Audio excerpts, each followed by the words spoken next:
Ready Jasmeet? Waheguru ji ਕਾ ਖਾਲਸਾ, ਵਾਹਿਗੁਰੂ ਜੀ ਕੀ ਫਤਿਹ। ਸੰਗਤ television ਦੇ ਸਮੂਹ ਦਰਸ਼ਕਾਂ ਨੂੰ ਇੱਕ ਖਾਸ ਮੁਲਾਕਾਤ ਵਿੱਚ ਜੀ ਆਖਦੇ ਹਾਂ। ਅੱਜ ਦੀ ਸਾਡੀ ਖਾਸ ਮੁਲਾਕਾਤ ਉਸ ਪੰਜਾਂ ਦਰਿਆਵਾਂ ਦੀ ਧਰਤੀ ਤੋਂ ਸਾਡੇ ਨਾਲ ਗਿਆਨੀ ਦਲਵਿੰਦਰ ਸਿੰਘ ਜੀ ਅਪਰਾ ਉਹ ਅੱਜ ਰੂਬਰੂ ਹੋ ਰਹੇ ਹਨ। ਗਿਆਨੀ ਜੀ, ਵਾਹਿਗੁਰੂ ਜੀ ਕਾ ਖਾਲਸਾ, ਵਾਹਿਗੁਰੂ ਜੀ ਕੀ ਫਤਿਹ ਜੀ। ਆਪ ਜੀ ਦਾ ਬਹੁਤ ਬਹੁਤ ਧੰਨਵਾਦ। ਆਪ ਜੀ ਅੱਜ ਸੰਗਤ ਟੈਲੀਵਿਜ਼ਨ ਦੇ ਸਮੂਹ ਸੰਗਤਾਂ ਦੇ ਨਾਲ ਰੂਬਰੂ ਹੋ ਰਹੇ ਹੋ। ਆਪ ਜੀ ਦਾ ਬਹੁਤ ਬਹੁਤ ਧੰਨਵਾਦ ਜੀ। ਗਿਆਨੀ ਜੀ, ਮਹਾਰਾਜ ਕੁਦਰਤ ਨੇ ਐਸੀ ਦੇਣ ਬਖਸ਼ੀ ਹੈ ਕਿ ਕੁਦਰਤ ਦੇ ਨਜ਼ਾਰੇ, ਕੁਦਰਤੀਆਂ ਬਖਸ਼ਾਂ ਦੇ ਭੰਡਾਰੇ ਨਾਲ ਇਨਸਾਨ ਆਪਣੇ ਜੀਵਨ ਦੇ ਵਿੱਚ ਆਪਣੀ ਮੰਜ਼ਿਲ ਤੇ ਚੱਲਦਾ ਹੈ। ਆਪ ਜੀ ਇਸ ਪਰ ਕੀ ਕਹਿਣਾ ਚਾਹੋਗੇ? ਵਾਹਿਗੁਰੂ ਜੀ ਕਾ ਖਾਲਸਾ, ਵਾਹਿਗੁਰੂ ਜੀ ਕੀ ਫਤਿਹ। ਵੀਰ ਜੀ, ਇਹ ਜੋ ਸੰਸਾਰ ਦੀ ਰਚਨਾ ਨਾ ਜੀ, ਸੰਸਾਰ ਬੜਾ ਸੋਹਣਾ ਹੈ। ਇਹ ਕਾਦਰ ਦੀ ਕਾਇਨਾਤ, ਕਾਦਰ ਦੀ ਕੁਦਰਤ ਬੜੀ ਸੋਹਣੀ ਹੈ। ਇਹ ਸੋਹਣੀ ਹੋਵੇ ਵੀ ਕਿਉਂ ਨਾ, ਕਿਉਂਕਿ ਇਹ ਇੱਕੋ ਇੱਕ ਐਸੀ ਰਚਨਾ ਹੈ ਜਿਹਦੇ ਵਿੱਚ ਉਹਦਾ ਰਚਨਹਾਰ ਜਿਹੜਾ ਉਹ ਉਹਦੇ ਵਿੱਚ ਬਿਰਾਜਮਾਨ ਹੈ। ਕੋਈ ਇੱਕ ਐਸੀ ਰਚਨਾ ਨਹੀਂ ਜਿਹਦੇ ਵਿੱਚ ਰਚਨਹਾਰ ਆਪ ਬੈਠਾ ਹੋਵੇ। ਸਾਹਿਬ ਜੀ ਦਾ ਫਰਮਾਨ ਹੈ, ਆਪੀ ਨੇ ਆਪ ਸਾਜਿਓ, ਆਪੀ ਨੇ ਰਚਿਓ ਨਾਉ, ਦੂਈ ਕੁਦਰਤ ਸਾਜੀਐ ਕਰ ਆਸਣ ਡਿਠੋ ਚਾਓ। ਉਹ ਇਹਦੇ ਵਿੱਚ ਬੈਠਾ ਹੋਇਆ। ਇਹ ਕਾਇਨਾਤ ਬੜੀ ਸੁੰਦਰ ਹੈ। ਅਗਲੀ ਗੱਲ ਕਿ ਉਸ ਅਕਾਲ ਪੁਰਖ ਵਾਹਿਗੁਰੂ ਦੀ ਰਚਨਾ ਦੇ ਵਿੱਚੋਂ ਜੀ ਸਭ ਤੋਂ ਸ੍ਰੇਸ਼ਟ ਰਚਨਾ ਜਿਹੜੀ ਹੈ ਜੀ, ਉਹ ਹੈ ਇਹ ਇਨਸਾਨ। ਇਨਸਾਨ ਉਸ ਪਰਮਾਤਮਾ ਦੀ ਬਣਾਈ ਹੋਈ ਐਸੀ ਰਚਨਾ ਹੈ। ਇਹਨੇ ਉਹਦੀ ਕਿਰਪਾ ਦੇ ਨਾਲ, ਉਹਦੀ ਰਹਿਮਤ ਦੇ ਨਾਲ ਇਨਸਾਨ ਨੇ ਤੇ ਆਪਣੀ ਮਿਹਨਤ ਦੇ ਨਾਲ ਬੜੀ ਤਰੱਕੀ ਕੀਤੀ ਹੈ ਜੀ। ਇਹਨੇ ਤਰੱਕੀ ਭਾਈ ਸਾਹਿਬ ਜੀ ਇਤਨੀ ਕੀਤੀ ਕਿ ਇਹ ਅਸਮਾਨਾਂ ਦੇ ਵਿੱਚ, ਸਪੇਸ ਦੇ ਵਿੱਚ ਜਾ ਪਹੁੰਚਿਆ। ਇਹ ਦੂਜੇ ਗ੍ਰਹਿਾਂ ਦੇ ਉੱਤੇ ਜਾ ਕੇ ਇਹਨੇ ਆਪਣੇ ਝੰਡੇ ਗੱਡ ਦਿੱਤੇ। ਇਹ ਧਰਤੀ ਦੇ ਗਰਭ ਦੇ ਵਿੱਚੋਂ ਕਈ ਤਰ੍ਹਾਂ ਦੇ ਖਣਿਜ ਪਦਾਰਥ ਕੱਢ ਕੇ ਲੈ ਆਇਆ। ਇਹਨੇ ਤਰੱਕੀ ਬੜੀ ਕੀਤੀ, ਪਰ ਤਰੱਕੀ ਕਰਦਿਆਂ ਕਰਦਿਆਂ ਇਹ ਮਨੁੱਖ ਉਸ ਕਾਦਰ ਦੀ ਕੁਦਰਤ ਦੇ ਨਾਲ ਖਿਲਵਾੜ ਕਰਨੋਂ ਵੀ ਨਹੀਂ ਹਟਿਆ। ਤੇ ਪਿਆਰਿਓ, ਜਦੋਂ ਜਦੋਂ ਇਹਨੇ ਕੁਦਰਤ ਦੇ ਨਾਲ ਖਿਲਵਾੜ ਕੀਤਾ ਨਾ ਜੀ, ਉਸ ਕਾਦਰ ਦੀ ਨਾਲ, ਤੇ ਇਹਨੂੰ ਉਹਦਾ ਮੁੱਲ ਚੁਕਾਉਣਾ ਪਿਆ। ਵੱਡੇ ਰੂਪ ਦੇ ਵਿੱਚ ਚੁਕਾਉਣਾ ਪਿਆ। ਸਦੀਆਂ ਤੋਂ ਇਹ ਚੁਕਾਉਂਦਾ ਆਇਆ, ਮਹਾਮਾਰੀਆਂ ਦੇ ਰੂਪ ਦੇ ਵਿੱਚ।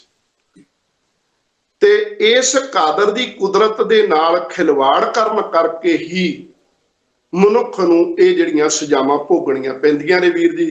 ਪਰ ਉਹ ਕਾਦਰ ਦੀ ਕੁਦਰਤ ਜਿਹੜੀ ਆ ਬੜੀ ਸੁੰਦਰ ਹੈ।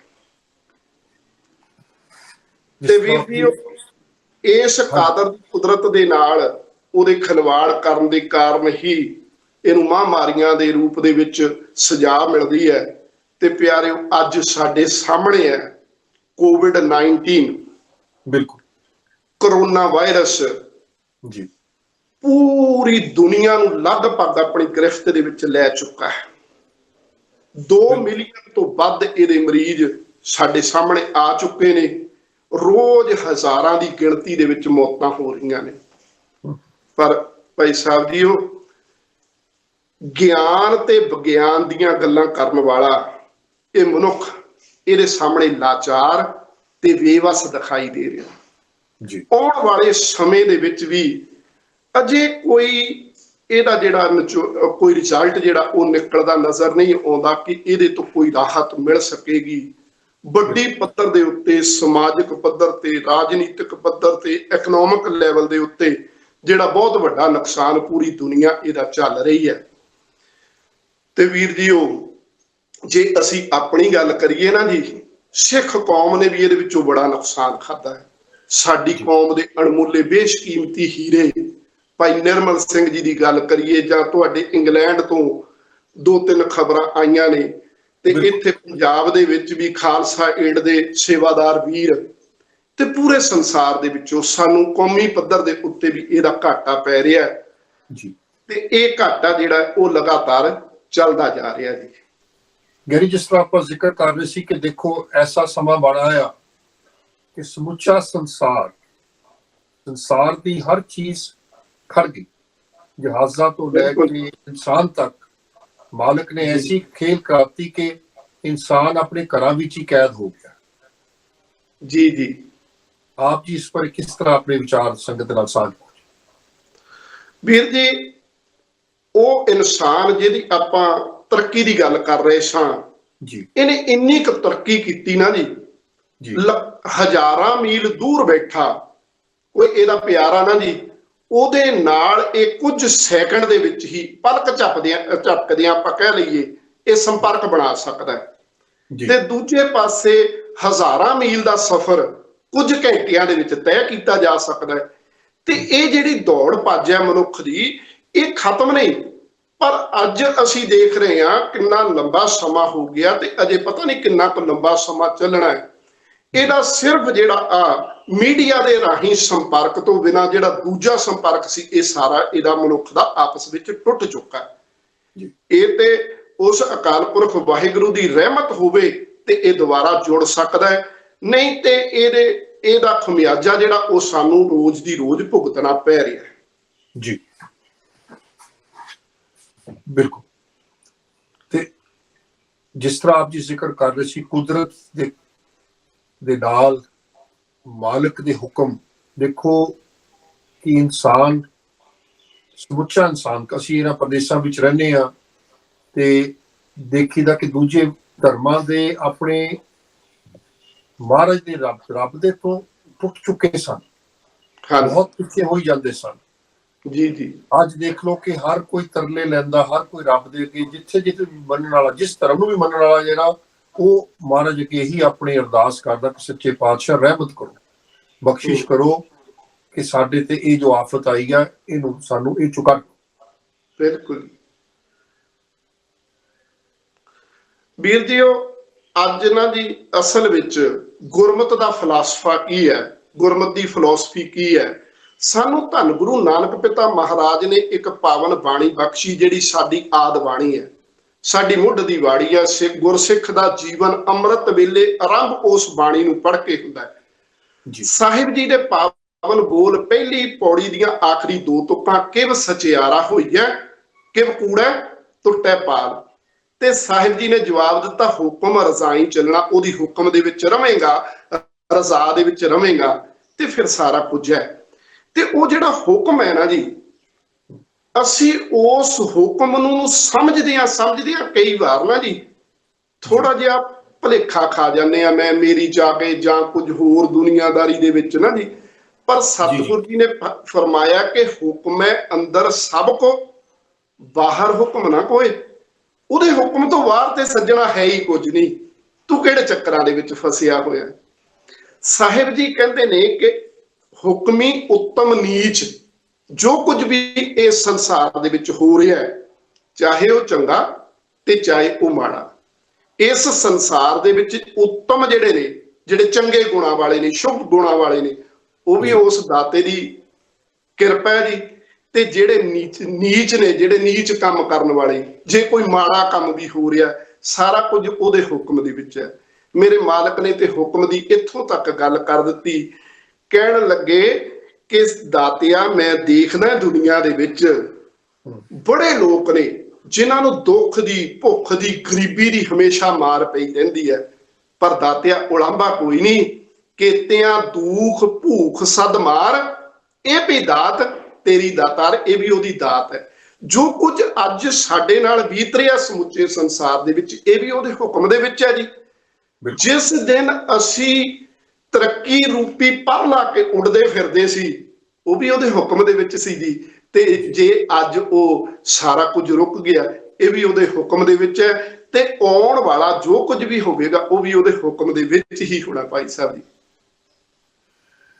ਗੈਰੀ ਜੀ, ਜਿਸ ਤਰ੍ਹਾਂ ਕਿ ਆਪਾਂ ਮਹਾਮਾਰੀ ਦੀ ਗੱਲ ਕਰਦੇ ਹਾਂ ਕਿ ਆਪਣੇ ਜੀਵਨ ਦੇ ਵਿੱਚ ਆਪਾਂ ਇਸ ਮਹਾਮਾਰੀ ਚੋਂ ਨਿਕਲ ਰਹੇ ਹਾਂ, ਜਿੱਥੇ ਕਿ ਇਨਸਾਨ ਦਾ ਇੱਕ ਕਹਿ ਲਈਏ ਆਪਾਂ ਕਿ ਪਤਾ ਹੀ ਨਹੀਂ ਇਨਸਾਨ ਤੋਂ ਕਿਸ ਇਨਸਾਨ ਨੂੰ ਇਹ ਚੀਜ਼ ਮਿਲ ਜਾਣੀ ਹੈ। ਜੇ ਆਪਾਂ ਹਿਸਟਰੀ ਦੇਖੀ ਦੀ ਆ हर 100 साल बाद कुछ ना कुछ ऐसियां महामारियां ਬਿਲਕੁਲ ਆਉਂਦੀਆਂ ਰਹੀਆਂ, ਬਹੁਤ ਜੀ ਤਬਾਹੀ ਹੋਈ ਹੈ। ਉਹਨਾਂ ਸਮਿਆਂ ਦੇ ਵਿੱਚ ਕੈਲਕੂਲੇਸ਼ਨਸ ਵਗੈਰਾ ਘੱਟ ਹੁੰਦੀਆਂ ਸਨ ਕਿਉਂਕਿ ਟੈਕਨੋਲੋਜੀ ਘੱਟ ਸੀ, ਪਰ ਫਿਰ ਵੀ ਬਹੁਤ ਨੁਕਸਾਨ ਹੋਇਆ, ਬਹੁਤ ਮਨੁੱਖਤਾ ਨੂੰ ਬਹੁਤ ਕੁਝ ਭੁਗਤਣਾ ਪਿਆ। ਮਹਾਰਾਜ ਦੇ ਸਮੇਂ ਤੋਂ ਵੀ ਆਪਾਂ ਜੇ ਗੱਲ ਦੇਖਦੇ ਹਾਂ, ਉਸ ਸਮੇਂ ਵੀ ਬਹੁਤ ਮਹਾਮਾਰੀਆਂ ਆਈਆਂ। ਥੋੜਾ ਜਿਹਾ ਆਪ ਜੀ ਇਤਿਹਾਸ ਦੇ ਨਾਲ ਵੀ ਸਾਡੇ ਸਾਂਝ ਪਾਓ ਕਿ ਆਪ ਜੀ ਇਸ ਬਾਰੇ ਕੀ ਕਹਿਣਾ ਚਾਹੋਗੇ। ਭਾਈ ਸਾਹਿਬ ਜੀ, ਮਹਾਮਾਰੀ ਉਹ ਬਿਮਾਰੀ, ਕੋਈ ਵੀ ਤਰੀਕਾ ਜਿਹਦੇ ਨਾਲ ਮਨੁੱਖਤਾ ਦਾ ਵੱਡਾ ਘਾਣ ਹੁੰਦਾ ਹੋਵੇ, ਉਹਨੂੰ ਆਪਾਂ ਮਹਾਮਾਰੀ ਕਹਿੰਦੇ ਆ। ਜੇ ਅਸੀਂ ਅੱਜ ਤੋਂ 100 ਸਾਲ ਪਿੱਛੇ ਜਾਂਦੇ ਆ, ਅੱਜ ਦੀ ਅਸੀਂ ਗੱਲ ਕਰਦੇ ਆ ਕਿ 2 ਮਿਲੀਅਨ ਤੋਂ ਉੱਪਰ ਜਿਹੜੇ ਆ ਬਿਮਾਰੀ ਨਾਲ ਗ੍ਰਸਤ ਨੇ, ਰੋਜ਼ ਹਜ਼ਾਰਾਂ ਮੌਤਾਂ ਹੁੰਦੀਆਂ। ਤੇ ਜਦੋਂ 100 ਸਾਲ ਪਿੱਛੇ ਜਾਂਦੇ ਆ, ਜਿਸ ਦਿਨ ਪਹਿਲੀ ਵਰਲਡ ਵਾਰ ਖਤਮ ਹੁੰਦੀ ਹੈ, ਉਸ ਦਿਨ ਸਪੈਨਿਸ਼ ਫਲੂ ਨਾਲ ਦੀ ਨਾਂ ਦੀ ਜਿਹੜੀ ਬਿਮਾਰੀ ਸੰਸਾਰ ਉਹਦੀ ਗ੍ਰਿਫਤ ਦੇ ਵਿੱਚ ਆਉਂਦਾ ਹੈ। ਤੇ ਪੜ੍ਹ ਕੇ ਹੈਰਾਨ ਰਹਿ ਜਾਈਦਾ ਕਿ ਉਸ ਵੇਲੇ ਸੰਸਾਰ ਦੀ ਕੁੱਲ ਪਾਪੂਲੇਸ਼ਨ ਦਾ 25% ਇਸ ਬਿਮਾਰੀ ਦੇ ਨਾਲ ਗ੍ਰਸਤ ਹੋਇਆ ਜੀ। ਤੇ ਉਸ ਵੇਲੇ ਦੀ ਸੰਸਾਰ ਦੀ ਕੁੱਲ ਪਾਪੂਲੇਸ਼ਨ ਦਾ 10% ਹਿੱਸਾ ਜਿਹੜਾ ਉਸ ਦੀ ਵੀ ਵਿਛੋੜਾ ਦੇ ਗਿਆ, ਉਹ ਮੌਤ ਦੇ ਮੂੰਹ ਵਿੱਚ ਜਾ ਪਿਆ। ਇਹ ਇਤਿਹਾਸ ਦੇ ਵਿੱਚ ਇਹ ਵਰਤਾਰੇ ਚੱਲਦੇ ਰਹਿੰਦੇ ਨੇ ਪਿਆਰਿਓ। ਅੱਜ ਅਸੀਂ ਕਹਿੰਦੇ ਆ ਇਹ ਬਿਮਾਰੀ ਛੂਤ ਦੀ ਬਿਮਾਰੀ ਹੈ। ਅੱਜ ਸਾਨੂੰ ਇਕਾਂਤਵਾਸ ਰਹਿਣਾ ਚਾਹੀਦਾ ਹੈ, ਕਿਸੇ ਦੇ ਨਾਲ ਮਿਲਣਾ ਤੇ ਸਾਨੂੰ ਆਪਸ ਵਿੱਚ 6 ਫੁੱਟ ਦੀ ਦੂਰੀ ਬਣਾ ਕੇ ਰਹਿਣਾ ਚਾਹੀਦਾ ਹੈ। ਛੂਤ ਦੀ ਬਿਮਾਰੀ ਜਿਹੜੀ ਹੈ ਨਾ ਜੀ, ਛੂਤ ਕੇ ਕਿਸੇ ਨੂੰ ਛੂਹ ਜਾਣ ਦੇ ਨਾਲ, ਮੈਨੂੰ ਇੱਕ ਵਰਤਾਰਾ ਯਾਦ ਆਉਂਦਾ ਹੈ। ਧੰਨ ਗੁਰੂ ਨਾਨਕ ਪਿਤਾ ਮਹਾਰਾਜ ਚੱਲੇ ਜਾ ਰਹੇ ਨੇ, ਭਾਈ ਮਰਦਾਨਾ ਸਾਹਿਬ ਸਤਿਗੁਰੂ ਜੀ ਬਸਤੀ ਤੋਂ ਬਾਰ-ਬਾਰ ਮਰਦਾਨਾ ਸਾਹਿਬ ਕਹਿਣ ਲੱਗੇ, ਦਾਤਿਆ ਬਸਤੀ ਤੇ ਇੱਧਰ ਰਹਿ ਗਈ, ਲੋਕਾਂ ਦੇ ਰਹਿਣ ਦਾ ਸਥਾਨ ਤੇ ਇੱਧਰ ਹੈ, ਤੁਸੀਂ ਕਿੱਧਰ ਜਾ ਰਹੇ ਹੋ? ਕਹਿਣ ਲੱਗੇ, ਭਾਈ ਸਾਹਿਬ ਜੀ ਅੱਜ ਜਿੱਥੇ ਆਪਾਂ ਜਾਣਾ ਨਾ, ਜਿਹਨੂੰ ਆਪਾਂ ਅੱਜ ਮਿਲਣਾ ਉਹਨੇ ਆਪਾਂ ਨੂੰ ਬਸਤੀ ਤੋਂ ਬਾਹਰ ਹੀ ਮਿਲਣਾ। ਅੱਗੇ ਗਏ, ਸੰਖੇਪ ਚ ਅਰਜ਼ ਕਰਾਂ, ਇੱਕ ਝੁੱਗੀ ਮਿਲਦੀ ਹੈ, ਉਹਦੇ ਵਿੱਚੋਂ ਇੱਕ ਦਰਦਮੰਦ ਦੀ ਆਵਾਜ਼ ਆਉਂਦੀ ਹੈ, ਦਰਦਾਂ ਦੀ, ਕੁਰਲਾਹਟ ਦੀ, ਚੀਸ ਦੀ। ਤੇ ਜਦੋਂ ਅੰਦਰ ਜਾ ਕੇ ਦੇਖਿਆ ਤੇ ਅੰਦਰੋਂ ਬਦਬੂ ਬੜੀ ਆਉਂਦੀ ਹੈ। ਤੇ ਉਹ ਜਿਹੜਾ ਝੌਂਪੜੀ ਦੇ ਵਿੱਚ ਬੈਠਾ ਸੀ ਉਹ ਕਹਿਣ ਲੱਗਾ, ਓਏ ਰੱਬ ਦਿਆ ਬੰਦਿਆ, ਤੂੰ ਕਿੱਧਰ? ਮੈਂ ਤੇ ਮੈਨੂੰ ਤੇ ਮੇਰੇ ਘਰਦਿਆਂ ਨੇ ਘਰੋਂ ਕੱਢ ਦਿੱਤਾ, ਮੈਨੂੰ ਕੁਸ਼ਟ ਰੋਗ ਹੋਇਆ, ਜਿਹਨੂੰ ਛੂਤ ਦਾ ਰੋਗ ਸਮਝਦੇ ਨੇ। ਉਹ ਕਹਿੰਦੇ ਨੇ ਕਿਤੇ ਸਾਨੂੰ ਬਿਮਾਰੀ ਨਾ ਲੱਗ ਜਾਵੇ। ਤੇ ਅੱਜ ਅਣਭੋਲ ਪੁਣੇ ਚ ਕਹਿ ਦਈਏ, ਅੱਜ ਇਹ ਵਰਤਾਰਾ ਅੱਜ ਵੀ ਜਾਰੀ ਹੈ। ਭਾਈ ਨਿਰਮਲ ਸਿੰਘ ਦੇ ਸੰਸਕਾਰ ਵੇਲੇ ਜੋ ਘਟਨਾਕ੍ਰਮ ਵਾਪਰਿਆ, ਉਹ ਭਾਈ ਸਾਹਿਬ ਜੀ ਜਿਸ ਧਰਤੀ ਨੂੰ ਕਿਹਾ ਜਾਂਦਾ ਹੈ, ਸਰਦਾਰ ਪੂਰਨ ਸਿੰਘ ਨੇ ਕਿਹਾ ਕਿ ਪੰਜਾਬ ਜਿਉਂਦਾ ਗੁਰਾਂ ਦੇ ਨਾਂ ਉੱਤੇ, ਉਹੋ ਜੀ ਇੱਕ ਘਟਨਾ ਬਾਅਦ ਵਿੱਚ ਜਲੰਧਰ ਦੇ ਵਿੱਚ ਫਿਰ ਹੋਈ। ਹਾਂਜੀ, ਬੱਚਿਆਂ ਨੇ ਆਪਣੇ ਪੇਰੈਂਟਸ ਦਾ ਸਰੀਰ, ਮ੍ਰਿਤਕ ਸਰੀਰ ਲੈਣ ਤੋਂ ਇਨਕਾਰ ਕਰ ਦਿੱਤਾ। ਉਹ ਵਰਤਾਰਾ ਅੱਜ ਵੀ ਜਾਰੀ ਹੈ। ਦਾਤਾ ਜੀ ਕਹਿਣ ਲੱਗੇ, ਸੱਜਣਾ ਪਰਵਾਹ ਨਾ ਕਰ, ਤੈਨੂੰ ਇਸ ਸਮਾਜ ਵਿੱਚ ਬੈਠਣ ਵਾਲਾ ਕਰਨ ਵਾਸਤੇ ਅਸੀਂ ਆਏ ਹਾਂ। ਮਾਲਕ ਦੀ ਰਹਿਮਤ ਦੇ ਨਾਲ ਉਹ 9/9 ਹੁੰਦਾ ਹੈ। ਸਤਿਗੁਰ ਜੀ ਦੀ ਕਿਰਪਾ ਦੇ ਨਾਲ ਉਹਦਾ ਕੋਹੜ ਦਾ ਰੋਗ ਕੱਟਿਆ ਜਾਂਦਾ ਹੈ। ਅੱਗੇ ਫਿਰ ਇੱਕ ਵਰਤਾਰਾ ਆਉਂਦਾ, ਇੱਕ ਵਾਰਤਾ ਆਉਂਦੀ ਹੈ। ਇਹ ਲਾਹੌਰ ਦਾ ਰਹਿਣ ਵਾਲਾ, ਇਹਦਾ ਨਾਂ ਹੈ ਪ੍ਰੇਮਾ। ਅਯਾਸ਼ੀ ਦੇ ਵਿੱਚ ਫਸ ਗਿਆ, ਸਾਰੀ ਧਨ ਦੌਲਤ ਗਵਾ ਬੈਠਾ, ਕੋਹੜ ਦੇ ਰੋਗ ਦੇ ਨਾਲ ਗ੍ਰਸਤ ਹੋ ਗਿਆ। ਜਿਹੜੀ ਮਹਿਫਲ ਇਹਦੇ ਕੋਲ ਹਰ ਵੇਲੇ ਜੁੜੀ ਰਹਿੰਦੀ ਸੀ ਜੀ, ਉਹ ਮਹਿਫਲ ਵੀ ਜੁੜਨੋਂ ਹਟ ਗਈ ਜੀ। ਬੁਰਾ ਇਹਦਾ ਹਾਲ। ਇਹਦੇ ਮਨ ਵਿੱਚ ਆਇਆ ਕਿ ਮੈਂ ਸੁਣਿਆ ਕਿ ਨਿਧਰਿਆਂ ਦਾ ਘਰ ਗੁਰੂ ਨਾਨਕ ਦਾ ਘਰ ਹੈ। ਨਿਧਰਿਆਂ ਦੀ ਧਿਰ ਗੋਇੰਦਵਾਲ ਸਾਹਿਬ ਦੀ ਧਰਤੀ ਦੇ ਉੱਤੇ ਧੰਨ ਗੁਰੂ ਅਮਰਦਾਸ ਪਾਤਸ਼ਾਹ ਦੇ ਰੂਪ ਦੇ ਵਿੱਚ ਰਹਿੰਦੀ ਹੈ। ਇਹ ਡਿੱਗਦਾ ਢਹਿੰਦਾ ਆਨੰਦ ਲਾਹੌਰ ਤੋਂ ਚੱਲ ਕੇ ਗੋਇੰਦਵਾਲ ਸਾਹਿਬ ਦੀ ਧਰਤੀ ਤੇ ਆਉਂਦਾ ਜੀ। ਸਾਹਿਬ ਜੀ ਦੀ ਰਹਿਮਤ ਬਖਸ਼ਿਸ਼ ਸਦਕਾ ਜਦੋਂ ਇਹ ਤੰਦਰੁਸਤ ਹੁੰਦਾ ਹੈ ਨਾ ਜੀ, ਸਾਹਿਬ ਜੀ ਆਪਣੇ ਹੱਥੀਂ ਇਹਦਾ ਇਲਾਜ ਕਰਦੇ ਨੇ। ਸਤਿਗੁਰ ਜੀ ਆਪਣੇ ਹੱਥੀਂ ਇਹਦਾ ਇਸ਼ਨਾਨ ਕਰਵਾਉਂਦੇ ਨੇ, ਜਿਹਨੂੰ ਕਿਹਾ ਜਾਂਦਾ ਕਿ ਛੂਤ ਦੀ ਬਿਮਾਰੀ ਹੈ। ਮੇਰੇ ਮਾਲਕ ਨੇ ਉਹਦਾ ਆਪ ਆਪਣੇ ਹੱਥੀਂ ਆਪਣੀ ਰਹਿਮਤ ਦੇ ਨਾਲ ਉਹਦਾ ਇਲਾਜ ਕੀਤਾ। ਉਹ ਤੁਰਿਆ ਆਉਂਦਾ ਸੋਹਣੇ ਵਸਤਰ ਪਾ ਕੇ, ਜਿੱਦਣ ਠੀਕ ਹੋਇਆ ਬਾਦਸ਼ਾਹ ਕਹਿਣ ਲੱਗੇ, ਪ੍ਰੇਮਾ ਨਹੀਂ, ਇਹ ਤੇ ਮੇਰਾ ਮੁਰਾਰੀ ਹੈ, ਇਹ ਤੇ ਮੁਰਾਰੀ ਚੱਲਿਆ ਆਉਂਦਾ, ਨਾਮ ਦਿੱਤਾ। ਕਹਿਣ ਲੱਗਾ, ਦਾਤਿਆ ਮੈਂ ਪ੍ਰੇਮਾ, ਮੇਰਾ ਨਾਮ ਪ੍ਰੇਮਾ। ਕਹਿਣ ਲੱਗੇ, ਸਤਿਗੁਰ ਕੇ ਜਨਮੇ ਗਗਨ ਮਿਟਾਇਆ, ਤੇਰਾ ਪਿਛਲਾ ਜਨਮ ਕੱਟਿਆ ਗਿਆ, ਅੱਜ ਤੂੰ ਗੁਰੂ ਨਾਨਕ ਦੇ ਘਰ ਵਿੱਚ ਪੈਦਾ ਹੋਇਆ। ਇਤਿਹਾਸ ਕਹਿੰਦਾ ਗੁਰੂ ਅਮਰਦਾਸ ਪਿਤਾ ਨੇ ਉਹਨੂੰ ਆਪਣਾ ਪੁੱਤਰ ਬਣਾਇਆ। ਗੁਰਸਿੱਖਾਂ ਦੇ ਵਿੱਚੋਂ ਆਖਿਆ ਕੋਈ ਆਪਣੀ ਧੀ ਦਾ ਰਿਸ਼ਤਾ ਮੇਰੇ ਪੁੱਤਰ ਨਾਲ ਕਰਨ ਵਾਸਤੇ ਤਿਆਰ ਹੈ। ਭਾਈ ਸ਼ੀਆਂ ਉੱਪਲ ਆਪਣੀ ਧੀ ਮੱਥੋ ਦਾ ਰਿਸ਼ਤਾ ਕਰਦਾ ਇਹਦੇ ਨਾਲ, ਮੁਰਾਰੀ ਦੇ ਨਾਲ, ਤੇ ਸਤਿਗੁਰੂ ਜੀ ਮੱਥੋ ਤੇ ਮੁਰਾਰੀ ਦੇ ਨਾਂ ਦੀ ਮੰਜੀ ਥਾਪਦੇ ਨੇ।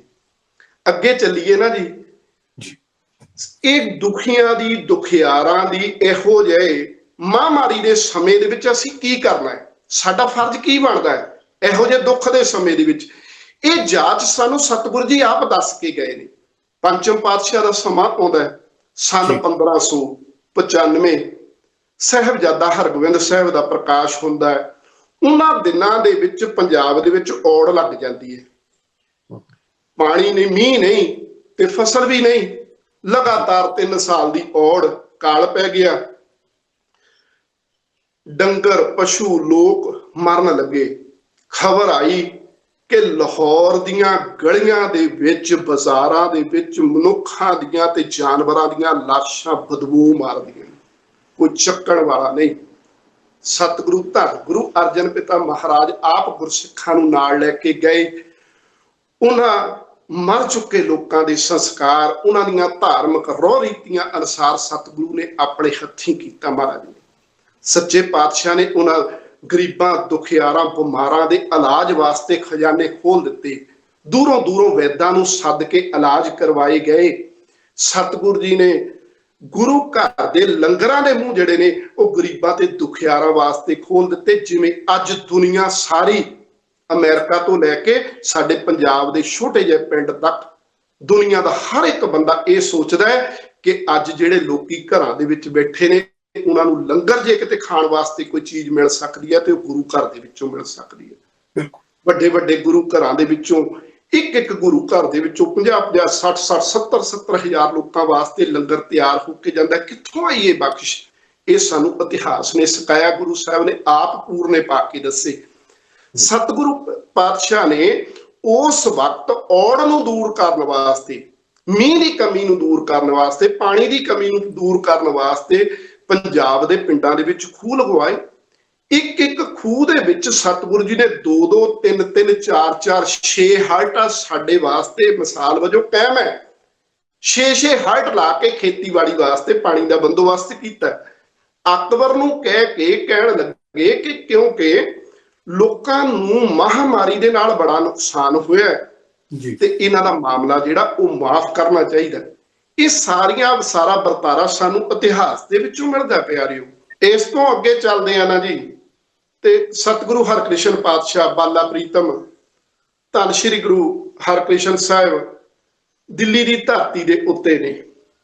ਉਸ ਤੋਂ ਪਹਿਲਾਂ ਵੀ ਇੱਕ ਵਾਰਤਾ ਆਉਂਦੀ ਹੈ ਜੀ। ਸਾਹਿਬ ਜੀ ਜਦੋਂ ਚੱਲਣ ਲੱਗੇ ਨੇ ਨਾ, ਜਦੋਂ ਕੀਰਤਪੁਰ ਸਾਹਿਬ ਨੇ, ਕੁਝ ਜਾਤ ਅਭਿਮਾਨੀ ਲੋਕਾਂ ਨੇ ਇੱਕ ਕੋਹੜੀ ਨੂੰ ਲਿਆ ਕੇ ਨਾ ਜੀ 6ਵੇਂ ਪਾਤਸ਼ਾਹ ਦੇ ਸਾਹਮਣੇ, ਇਹਨਾਂ ਦੀ ਪਾਲਕੀ ਦੇ ਸਾਹਮਣੇ ਰੱਖ ਦਿੱਤਾ ਕਿ ਇਹ ਬਾਲਾ ਪ੍ਰੀਤਮ ਦੇਖੀਏ ਕੀ ਕਰਦੇ ਨੇ। ਸਾਹਿਬ ਜੀ ਨੇ ਉਸ ਕੋਹੜੀ ਦਾ ਵੀ ਇਲਾਜ ਕੀਤਾ, ਉਸ ਕੋਹੜੀ ਨੂੰ ਵੀ ਤੰਦਰੁਸਤ ਕੀਤਾ। ਉਹ ਸਤਿਗੁਰੂ ਜੀ ਦੀ ਬਖਸ਼ਿਸ਼ ਤੇ ਰਹਿਮਤ ਹੈ। ਸਤਿਗੁਰੂ ਦਿੱਲੀ ਦੀ ਧਰਤੀ ਦੇ ਉੱਤੇ ਪਹੁੰਚਦੇ ਨੇ। ਮਿਰਜ਼ਾ ਰਾਜਾ ਜੈ ਸਿੰਘ ਦੇ ਮਹਿਲ ਦੇ ਵਿੱਚ ਰਹਿ ਰਹੇ ਨੇ, ਜਿੱਥੇ ਅੱਜ ਬੰਗਲਾ ਸਾਹਿਬ ਦਾ ਅਸਥਾਨ ਹੈ। ਉਸ ਵੇਲੇ ਦਿੱਲੀ ਦੀ ਧਰਤੀ ਦੇ ਉੱਤੇ ਚੇਚਕ ਦੀ ਬਿਮਾਰੀ ਫੈਲ ਜਾਂਦੀ ਹੈ। ਉਸ ਚੇਚਕ ਦੀ ਬਿਮਾਰੀ ਦੇ ਸਮੇਂ ਵੀ ਬਾਲਾ ਪ੍ਰੀਤਮ ਧੰਨ ਸ਼੍ਰੀ ਗੁਰੂ ਹਰਕ੍ਰਿਸ਼ਨ ਪਾਤਸ਼ਾਹ ਨੇ ਸਮੂਹ ਸਿੱਖਾਂ ਦੀਆਂ ਨਾਲ ਡਿਊਟੀਆਂ ਲਾਈਆਂ। ਬੇਸ਼ੱਕ ਇਹ ਫਰਜ਼ ਜਿਹੜੇ ਨੇ ਪ੍ਰਸ਼ਾਸਨ ਦੇ ਬਣਦੇ ਨੇ, ਪਰ ਮੇਰੇ ਮਾਲਕ ਜੀ ਨੇ ਇਹ ਨਹੀਂ ਦੇਖਿਆ। ਸਾਹਿਬ ਜੀ ਨੇ ਹਰ ਬਿਮਾਰ ਤੱਕ, ਹਰ ਲਾਚਾਰ ਤੱਕ, ਹਰ ਦੁਖਿਆਰੇ ਤੱਕ ਪਹੁੰਚ ਕੀਤੀ। ਗੁਰਸਿੱਖਾਂ ਦੀਆਂ ਨਾਲ ਡਿਊਟੀਆਂ ਲਾਈਆਂ। ਸਾਹਿਬ ਜੀ ਨੇ ਆਪ ਉਹਨਾਂ ਬਿਮਾਰਾਂ ਦਾ ਇਲਾਜ ਕੀਤਾ। ਬੰਗਲਾ ਸਾਹਿਬ ਦੀ ਪਾਵਨ ਧਰਤੀ ਦੇ ਉੱਤੋਂ ਜਲ ਦੀ ਬਖਸ਼ਿਸ਼ ਵੀ ਕੀਤੀ ਸਤਿਗੁਰੂ ਸੱਚੇ ਪਾਤਸ਼ਾਹ ਜੀ ਨੇ। ਮੇਰੇ ਮਾਲਕ ਜੀ ਉਸ ਚੇਚਕ ਦੀ ਬਿਮਾਰੀ ਦੇ ਨਾਲ ਆਪ ਵੀ ਪੀੜਤ ਹੋ ਗਏ। ਸਾਹਿਬ ਜੀ ਜੋਤੀ ਜੋਤ ਸਮਾ ਜਾਂਦੇ ਨੇ। ਇਤਿਹਾਸ ਦੇ ਇਹ ਕੁਝ ਵਰਤਾਰੇ ਨੇ ਜਿਹੜੇ ਸਾਨੂੰ ਗੁਰੂ ਸਾਹਿਬ ਨੇ ਆਪ ਪੂਰਨੇ ਪਾ ਕੇ ਦੱਸੇ ਕਿ ਪਿਆਰਿਓ, ਜਦੋਂ ਇਹੋ ਜਿਹੇ ਸਮੇਂ, ਜਦੋਂ ਸਮੁੱਚੀ ਮਨੁੱਖਤਾ ਕਸ਼ਟ ਵਿੱਚ ਹੋਵੇ, ਜਦੋਂ ਸਮੁੱਚੀ ਮਨੁੱਖਤਾ ਦੇ ਉੱਤੇ ਭੀੜ ਪਈ ਹੋਵੇ, ਉਸ ਵੇਲੇ ਤੁਸੀਂ ਕਿਵੇਂ ਕਰਨਾ? ਜੇ ਅੱਜ ਕਿਸੇ ਵੀ ਗੁਰਦੁਆਰਾ ਸਾਹਿਬ ਤੋਂ ਲੰਗਰਾਂ ਦਾ ਪ੍ਰਬੰਧ ਹੋ ਰਿਹਾ ਹੈ। ਜੇ ਅੱਜ ਗੁਰਸਿੱਖ ਵੀਰ, ਨੌਜਵਾਨ, ਬੱਚੇ, ਬਜ਼ੁਰਗ ਸਾਰੇ ਸੇਵਾਵਾਂ ਦੇ ਵਿੱਚ ਲੱਗੇ ਹੋਏ ਨੇ, ਆਪਣੀ ਜਾਨ ਦੀ ਪਰਵਾਹ ਕਰਦਿਆਂ ਹੋਇਆਂ। ਦੁਨੀਆ ਕਹਿੰਦੀ ਹੈ ਕਿ ਇਹ ਛੂਤ ਦੀ ਬਿਮਾਰੀ ਹੈ, ਤੁਸੀਂ ਘਰ ਬੈਠੋ, ਪਰ ਉਹਨਾਂ ਸੇਵਾਦਾਰਾਂ ਵੱਲ ਦੇਖ ਕੇ ਹੈਰਾਨੀ ਹੁੰਦੀ ਹੈ। ਕਿਉਂ? ਉਹਦਾ ਕਾਰਨ ਕੀ ਹੈ? ਉਹ ਕਿਉਂ ਸੇਵਾ ਦੇ ਵਿੱਚ ਲੱਗੇ ਨੇ? ਗੁਰੂ ਸਾਹਿਬ ਨੇ ਆਪ ਪੂਰਨੇ ਪਾ ਕੇ, ਉਹਨਾਂ ਨੇ ਇਹ ਨਹੀਂ ਕਿਹਾ ਭਾਈ ਬਿਧੀ ਚੰਦ ਜੀ ਤੁਸੀਂ ਸੇਵਾ ਕਰਨ ਲੱਗ ਜਾਓ, ਭਾਈ ਗੁਰਦਾਸ ਸਾਹਿਬ ਜੀ ਤੁਸੀਂ ਸੇਵਾ ਕਰਨ ਲੱਗ ਜਾਓ, ਬਾਬਾ ਬੁੱਢਾ ਸਾਹਿਬ ਜੀ ਤੁਸੀਂ ਜਾਓ ਲਾਹੌਰ ਦੇ ਵਿੱਚ। ਸਤਿਗੁਰੂ ਸੱਚੇ ਪਾਤਸ਼ਾਹ ਆਪ ਗਏ ਲਾਹੌਰ ਦੀ ਧਰਤੀ ਦੇ ਉੱਤੇ। ਤੇ ਫਿਰ ਭਾਈ ਸਾਹਿਬ ਜੀ, ਇੱਕ ਮੇਰੇ ਸਾਹਮਣੇ ਹੋਰ ਬਹੁਤ ਸੋਹਣੀ ਇਤਿਹਾਸ ਦੇ ਵਿੱਚੋਂ ਉਦਾਹਰਨ ਆਉਂਦੀ ਹੈ ਜੀ। ਸਨ 1833 ਦੇ ਵਿੱਚ ਸ਼ੇਰੇ ਪੰਜਾਬ ਦਾ ਰਾਜ ਹੈ। ਬਿਲਕੁਲ, ਸ਼ੇਰੇ ਪੰਜਾਬ ਦਾ ਰਾਜ ਜਿਹਨੂੰ ਦੁਨੀਆ ਅੱਜ ਵੀ ਯਾਦ ਕਰਦੀ ਹੈ। ਹਾਂਜੀ। ਲੋਕ ਕਹਿੰਦੇ ਨੇ ਕਿ ਰਾਜਾ ਹੋਵੇ ਤੇ ਮਹਾਰਾਜਾ ਰਣਜੀਤ ਸਿੰਘ ਵਰਗਾ ਹੋਵੇ ਜੀ। ਉਹਦੇ ਰਾਜ ਦੇ ਵਿੱਚ ਕਾਲ ਪੈ ਜਾਂਦਾ ਕਸ਼ਮੀਰ ਦੀ ਧਰਤੀ ਦੇ ਉੱਤੇ ਜੀ। ਤੇ ਕਸ਼ਮੀਰ ਦੇ ਲੋਕ ਭੱਜ ਕੇ ਲਾਹੌਰ ਨੂੰ ਜਾਂਦੇ ਨੇ। ਭੁੱਖ ਮਰੀ ਆ ਚਾਰੇ ਪਾਸੇ, ਕਿਸੇ ਕੋਲ ਖਾਣ ਲਈ ਕੁਝ ਨਹੀਂ। ਮਹਾਰਾਜਾ ਰਣਜੀਤ ਸਿੰਘ ਸ਼ੇਰੇ ਪੰਜਾਬ ਆਪਣੇ ਖਜ਼ਾਨੇ ਦੇ ਮੂੰਹ ਖੋਲ ਦਿੰਦਾ ਹੈ ਜੀ। ਕੋਈ ਲਿਮਟ ਨਹੀਂ। ਬੇਸ਼ੱਕ ਅੱਜ ਦੀ ਇਕਨੋਮੀ ਇਸ ਗੱਲ ਦੀ ਲਿਮਟ ਲਾਉਂਦੀ ਹੋਵੇ ਕਿ ਇੰਨੇ ਡਾਲਰ, ਇੰਨੇ ਪਾਉਂਡ ਅਕਾਊਂਟ ਦੇ ਵਿੱਚ ਜਾਣੇ ਚਾਹੀਦੇ ਨੇ ਵਿਹਲੇ ਲੋਕਾਂ ਦੇ, ਉਹ ਵੱਖਰੀ ਗੱਲ ਹੈ, ਉਹਦੇ ਵਿੱਚ ਲਿਮਟ ਹੋ ਸਕਦੀ ਹੈ। ਪਰ ਮਹਾਰਾਜਾ ਰਣਜੀਤ ਸਿੰਘ ਨੇ ਲਿਮਟ ਨਹੀਂ ਲਾਈ ਜੀ। ਉਹ ਕਹਿੰਦਾ ਕਿ ਜਿੰਨਾ ਵੀ ਕਿਸੇ ਨੂੰ ਇਹ ਬੁਨਿਆਦੀ ਕਰਵਾਈ ਜਾਂਦੀ ਹੈ, ਅਨਾਉਂਸਮੈਂਟ ਕਰਵਾਈ ਜਾਂਦੀ ਹੈ ਕਿ ਜਿੰਨਾ ਵੀ ਕਿਸੇ ਨੂੰ ਲੋੜ ਹੈ ਅਨਾਜ ਦੀ, ਜਿੰਨੀ ਵੀ ਲੋੜ ਹੈ ਕਿਸੇ ਨੂੰ ਐਸੈਂਸ਼ੀਅਲ ਗੁੱਡਸ ਦੀ, ਜ਼ਰੂਰਤ ਦੀਆਂ ਚੀਜ਼ਾਂ ਦੀ, ਉਹ ਲਿਜਾ ਸਕਦਾ ਹੈ। ਇੱਕ ਬਜ਼ੁਰਗ ਆਉਂਦਾ ਹੈ ਆਪਣੇ ਪੋਤੇ ਨੂੰ ਨਾਲ ਲੈ ਕੇ, ਉਹ ਆਇਆ ਤੇ ਉਹਨੇ ਚਾਦਰ ਵਿਛਾਈ ਤੇ ਉਹਦੇ ਵਿੱਚ ਰੋਜ਼ਮਰਾ ਦੀਆਂ ਚੀਜ਼ਾਂ ਜਿਹੜੀਆਂ ਇਧਰੋਂ ਵੀ ਚੁੱਕੀਆਂ ਉਧਰੋਂ ਵੀ ਚੁੱਕੀਆਂ ਭਰ ਲਈਆਂ, ਪੰਡ ਭਰ ਲਈ ਜੀ। ਪਰ ਹੁਣ ਦੇਖਦਾ ਜਦੋਂ ਪੰਡ ਭਰ ਲਈ, ਬੰਨ ਲਈ ਪੰਡ, ਵੱਡੀ ਪੰਡ ਹੋ ਗਈ, ਹੁਣ ਦੇਖਦਾ ਕਿ ਪੋਤਾ ਮੇਰਾ ਬੱਚਾ ਇਹ ਅਜੇ ਨਿਆਣਾ ਹੈ, ਮੈਂ ਬਜ਼ੁਰਗ ਹਾਂ, ਇਹ ਪੰਡ ਤੇ ਮੇਰੇ ਕੋਲੋਂ ਚੁੱਕੀ ਨਹੀਂ ਜਾਣੀ, ਮੇਰੀ ਜ਼ਰੂਰਤ ਇੰਨੀ ਹੈ, ਇਸ ਤੋਂ ਘੱਟ ਮੈਂ ਲਿਜਾਵਾਂ ਤੇ ਮੇਰੀ ਜ਼ਰੂਰਤ ਵੀ ਪੂਰੀ ਨਹੀਂ ਹੁੰਦੀ, ਮੇਰੇ 4 ਦਿਨ ਸੌਖੇ ਨਿਕਲਣ। ਤੇ ਫਿਰ ਇੱਕ ਸਰਦਾਰ ਆਉਂਦਾ ਹੈ, ਇਹਨੇ ਚਾਦਰ ਦੀ ਬੁੱਕਲ ਮਾਰੀ ਹੋਈ ਹੈ, ਮੂੰਹ ਢੱਕਿਆ ਹੋਇਆ, ਆ ਕੇ ਪੁੱਛਦਾ ਬਾਬਾ ਕੀ ਹੋਇਆ? ਕਹਿਣ ਲੱਗਾ ਸੱਜਣਾ ਪੁੱਤਰਾ ਕਿ ਆ ਮੈਂ ਪੰਡ ਭਰ ਲਈ, ਪੰਡ ਭਾਰੀ ਆ, ਮੇਰੇ ਕੋਲੋਂ ਚੁੱਕੀ ਨਹੀਂ ਜਾਂਦੀ। ਕਹਿਣ ਲੱਗਾ ਬਾਪੂ ਇਹ ਪੰਡ ਮੈਂ ਚੁੱਕ ਕੇ ਆਪਣੇ ਸਿਰ ਦੇ ਉੱਤੇ ਤੇਰੇ ਘਰ ਛੱਡਿਆ ਹੋਣਾ, ਤੂੰ ਅੱਗੇ ਅੱਗੇ ਆਪਣੇ ਬੱਚੇ ਨੂੰ ਨਾਲ ਲੈ ਕੇ ਚੱਲ, ਮੈਨੂੰ ਰਾਹ ਦੱਸ ਜੀ। ਤੇ ਜਦੋਂ ਇਹ ਚੱਲਦਾ ਚੱਲਦਾ ਉਸ ਬਜ਼ੁਰਗ ਦੇ ਘਰ ਪੁੱਜਿਆ ਨਾ ਜੀ, ਬਜ਼ੁਰਗ ਪੁੱਛਣ ਲੱਗਾ, ਜਦੋਂ ਇਹਨੇ ਪੰਡ ਲਾ ਕੇ ਰੱਖੀ ਤੇ ਵਾਪਸ ਮੁੜਨ ਲੱਗਾ, ਬਜ਼ੁਰਗ ਪੁੱਛਦਾ ਪੁੱਤ ਤੂੰ ਹੈ ਕੌਣ? ਆਪਣਾ ਨਾਂ ਤੇ ਟਿਕਾਣਾ ਤੇ ਦੱਸ, ਜਾਂ ਮੇਰੇ ਕੋਲ ਤੈਨੂੰ ਮਜ਼ਦੂਰੀ ਦੇਣ ਵਾਸਤੇ ਕੁਝ ਹੈ ਤੇ ਨਹੀਂ ਜੀ, ਪਰ ਤੂੰ ਦੱਸ ਦੇ ਸੀ ਤੂੰ ਹੈ ਕੌਣ ਹੈ? ਇਹਨੇ ਬੁੱਕਲ ਲਾਈ, ਚਾਦਰ ਲਾਈ ਤੇ ਕੀ ਦੇਖਦਾ, ਸਿਰ ਦੇ ਉੱਤੇ ਪਗੜੀ ਹੈ ਸ਼ਾਹੀ, ਉਹਦੇ ਉੱਤੇ ਕਲਗੀ ਲੱਗੀ ਹੋਈ ਹੈ, ਸ਼ਾਹੀ ਪੋਸ਼ਾਕ ਪਾਈ ਹੋਈ ਹੈ। ਬਜ਼ੁਰਗ ਡਰ ਗਿਆ, ਕਹਿਣ ਲੱਗਾ ਮੇਰੀ ਕੋਲੋਂ ਕੋਈ ਗਲਤੀ ਤੇ ਨਹੀਂ ਹੋਈ ਜੀ। ਕਹਿਣ ਲੱਗਾ ਪੁੱਤ ਤੂੰ ਕੌਣ ਹੈ? ਉਹ ਕਹਿਣ ਲੱਗਾ ਬਾਪੂ ਮੈਂ ਮਹਾਰਾਜਾ ਰਣਜੀਤ ਸਿੰਘ ਆ, ਸ਼ੇਰੇ ਪੰਜਾਬ। ਡਰਨਾ ਬਾਪੂ, ਬੇਸ਼ੱਕ ਕਾਬਲ ਦੀਆਂ ਕੰਧਾਂ ਤੱਕ ਘੂਕਰ ਮੈਂ ਪਾਉਂਦਾ ਹਾਂ, ਬੇਸ਼ੱਕ ਕਾਬਲ ਦੀਆਂ ਕੰਧਾਂ ਤੱਕ ਪਾਉਂਦਾ ਹਾਂ ਘੂਕਰ ਮੈਂ, ਪਰ ਪਿਆਰੇ ਬਾਬਾ ਜੀ ਪਰਜਾ ਦਾ ਘੂਕਰ ਮੈਂ। ਇੱਕ ਰਾਜੇ ਦਾ ਫਰਜ਼ ਇਸ ਮੌਕੇ ਦੇ ਵਿੱਚ ਕੀ ਹੈ, ਉਹ ਵੀ ਸਾਡੇ ਇਤਿਹਾਸ ਵਿੱਚ ਲਿਖਿਆ ਹੋਇਆ। ਜ਼ਰੂਰਤ ਤੇ ਆਪਣੇ ਇਤਿਹਾਸ ਨੂੰ, ਗੁਰਬਾਣੀ ਨੂੰ ਪੜ੍ਹਨ ਦੀ ਤੇ ਫਰੋਲਣ ਦੀ ਆ ਭਾਈ ਸਾਹਿਬ ਦੀ। ਬਿਲਕੁਲ, ਇਹ ਸੁਨਹਿਰੀ ਗੱਲਾਂ ਸਾਡੇ ਇਤਿਹਾਸ ਦੇ ਵਿੱਚੋਂ ਸਾਨੂੰ ਮਿਲਦੀਆਂ ਨੇ। ਬਿਲਕੁਲ ਬਿਲਕੁਲ ਗਿਆਨੀ ਜੀ ਸਾਹਿਬ ਜੀ ਨੇ ਬਹੁਤ ਹੀ ਵਾਜਿਬ ਗੱਲ, ਦੇਖੋ ਇਤਿਹਾਸ ਦੇ ਵਿੱਚ ਸਾਡੇ ਸਿੱਖਾਂ ਦੇ ਵਿੱਚ ਜੋ ਮਹਾਰਾਜ ਨੇ ਸਾਨੂੰ ਬਖਸ਼ਿਸ਼ ਰਹਿਮਤ ਸਾਡੇ ਤੇ ਕੀਤੀ ਹੈ ਕਿ ਅੱਜ ਆਪ ਜ਼ਿਕਰ ਕਰ ਰਹੇ ਹੋ ਕਿ ਆਪਾਂ ਸਾਰਾ ਸੰਸਾਰ ਦੇਖ ਰਿਹਾ ਹੈ ਕਿ ਜਿੱਥੇ ਜਿੱਥੇ ਵੀ ਸਿੱਖ ਵਸਦੇ ਹਨ ਉਹ ਆਪਣੇ ਮਹਾਰਾਜ ਦੀ ਬਖਸ਼ਿਸ਼ ਦਾ ਸਦਕਾ ਉਪਰਾਲਾ ਕਰ ਕਰਕੇ ਲੋੜਵੰਦਾਂ ਨੂੰ ਜਿੱਥੇ ਲੰਗਰ ਵਰਤਾਉਂਦੇ ਨੇ, ਰਾਸ਼ਨ ਪਾਣੀ ਦੀ ਸੇਵਾ ਕਰਦੇ ਨੇ ਸਮੁੱਚੇ ਸੰਸਾਰ ਦੇ। ਇਹ ਐਸੀ ਬਖਸ਼ਿਸ਼ ਗੁਰੂ ਨਾਨਕ ਦੇਵ ਪਾਤਸ਼ਾਹ ਨੇ ਉਹ 20 ਰੁਪਏ ਲੰਗਰਾਂ ਦੀ ਸਾਡੇ ਉੱਤੇ ਕੀਤੀ ਹੈ ਕਿ ਆਪਣੇ ਖਜ਼ਾਨੇ ਹਰ ਸਿੱਖ ਦੇ ਭਰਪੂਰ ਹੀ ਰਹਿੰਦੇ ਹਨ।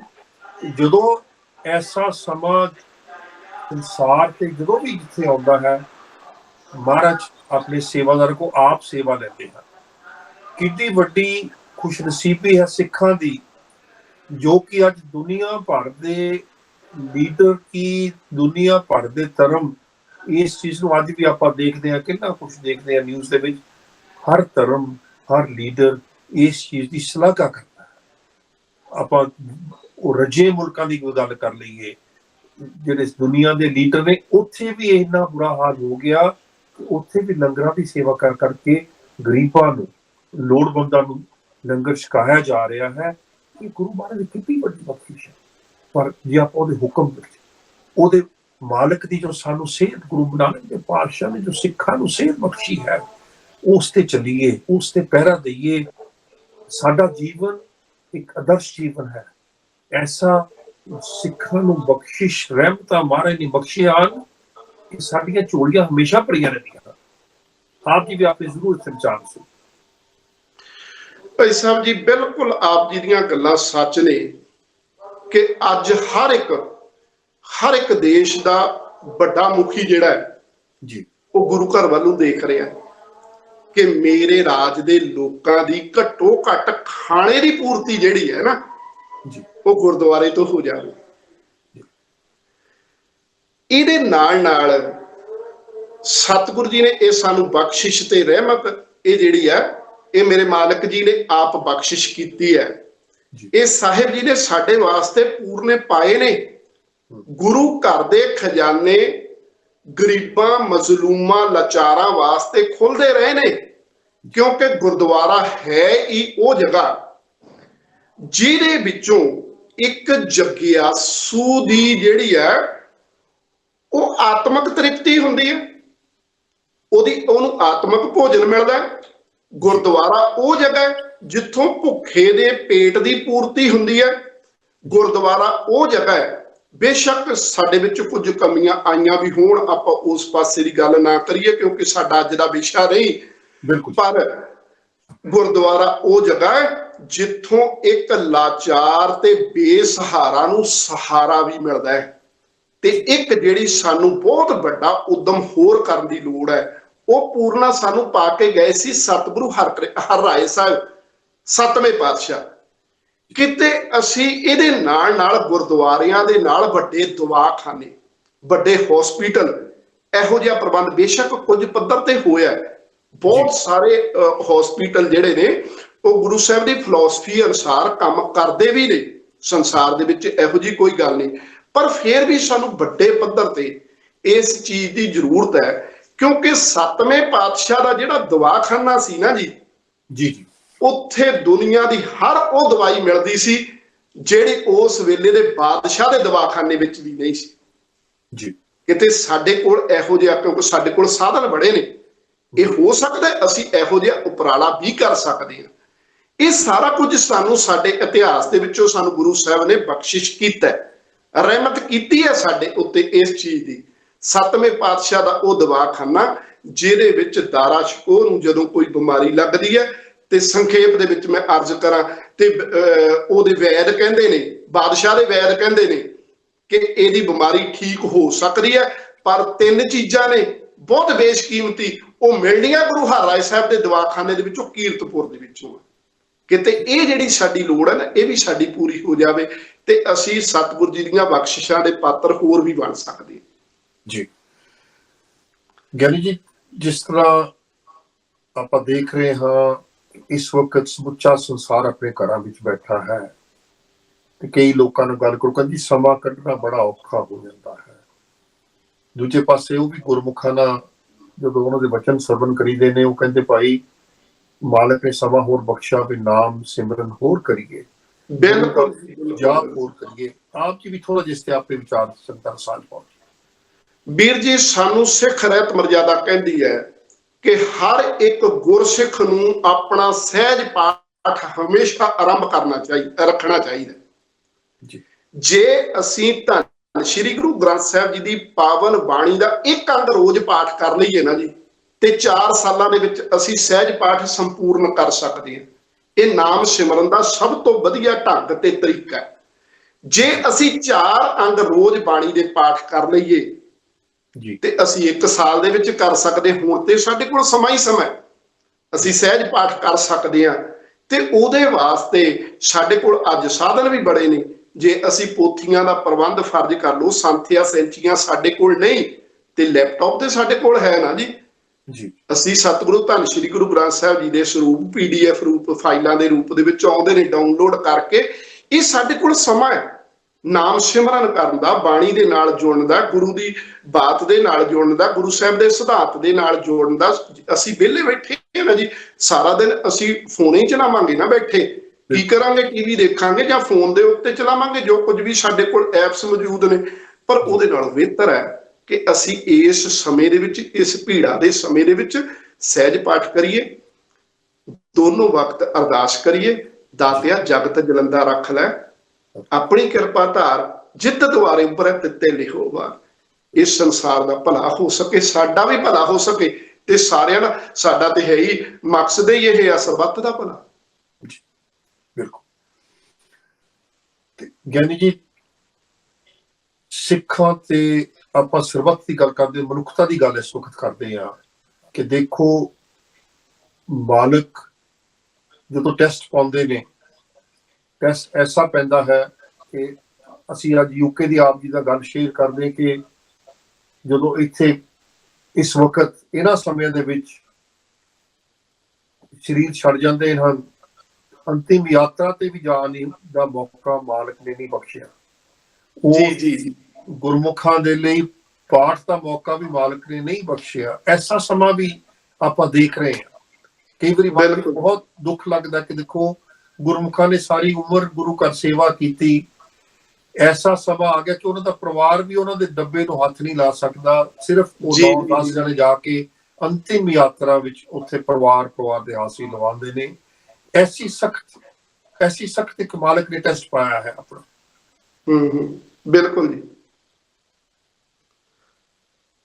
ਭਾਈ ਸਾਹਿਬ ਜੀ, ਸਤਿਗੁਰੂ ਸੱਚੇ ਪਾਤਸ਼ਾਹ ਨੇ ਇਹ ਸਾਡੀਆਂ ਨਾ ਜੀ, ਜੇ ਦੇਖਿਆ ਜਾਵੇ ਭਾਈ ਸਾਹਿਬ ਜੀ, ਇਹ ਸਾਡੇ ਪ੍ਰੀਖਿਆ ਦੀ ਘੜੀ ਹੈ ਜੀ।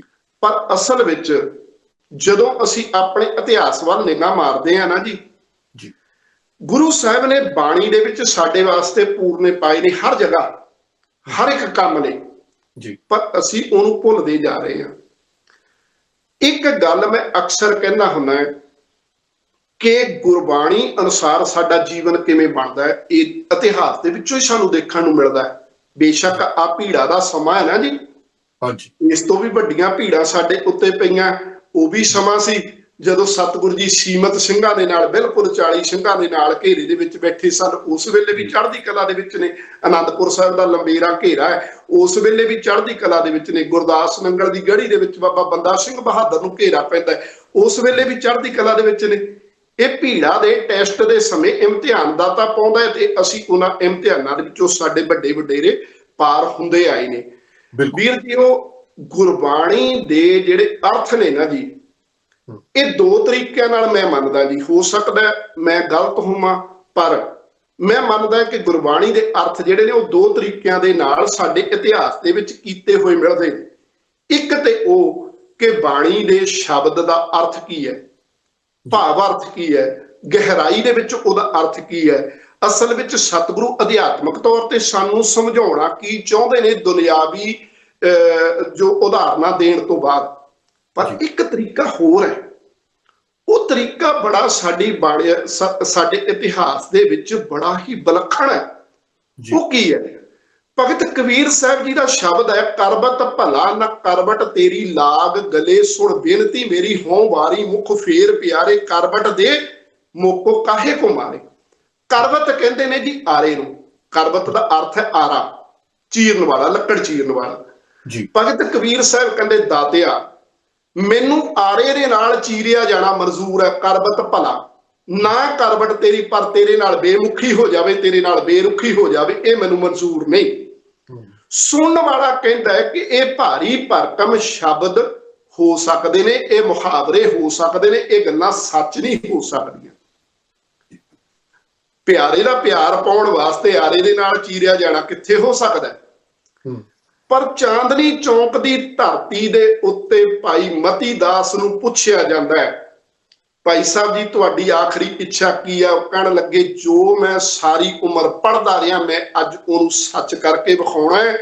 ਜਦੋਂ ਮੈਨੂੰ ਮੇਰਾ ਸਰੀਰ ਆਰੇ ਦੇ ਨਾਲ ਚੀਰਿਆ ਜਾਵੇ ਉਸ ਵੇਲੇ ਮੇਰਾ ਮੂੰਹ ਮੇਰੇ ਗੁਰੂ ਦੇ ਪਿੰਜਰੇ ਵੱਲ ਹੋਣਾ ਚਾਹੀਦਾ।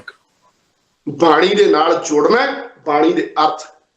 ਇੱਕ ਉਦਾਹਰਨ ਹੋਰ, ਸਾਹਿਬ ਜੀ ਦਾ ਪਾਵਨ ਵਚਨ ਹੈ, ਸੂਰਾ ਸੋ ਪਹਿਚਾਨੀਆਂ ਜੋ ਲੜੈ ਦੀਨ ਕੇ ਹੇਤ, ਪੁਰਜ਼ਾ ਪੁਰਜ਼ਾ ਕੱਟ ਮਰੈ ਕਬਹੂ ਨਾ ਛਾੜੈ ਖੇਤ।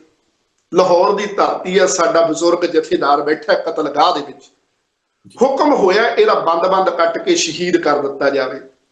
ਜਲਾਦ ਆਇਆ, ਹੱਥ ਦੇ ਵਿੱਚ ਟੋਕਾ ਫੜਿਆ, ਬਾਹ ਫੜੀ, ਟੋਕਾ ਚਲਾਉਣ ਲੱਗਾ, ਹੱਥ ਫੜ ਲਿਆ। ਕਹਿਣ ਲੱਗਾ, ਭਾਈ ਮਨੀਸ਼ਿਆ ਬੜੀਆਂ ਸਿਦਕ ਨਿਭਾਉਣ ਦੀਆਂ ਗੱਲਾਂ ਕਰਦਾ ਸੀ, ਅਜੇ ਤੇ ਟੋਕਾ ਚੱਲਿਆ ਹੀ ਨਹੀਂ, ਕਿੱਥੇ ਗਈ ਤੇਰੀ ਸਿੱਖੀ? ਹੁਣੇ ਹੀ ਹੱਥ ਫੜ ਲਿਆ।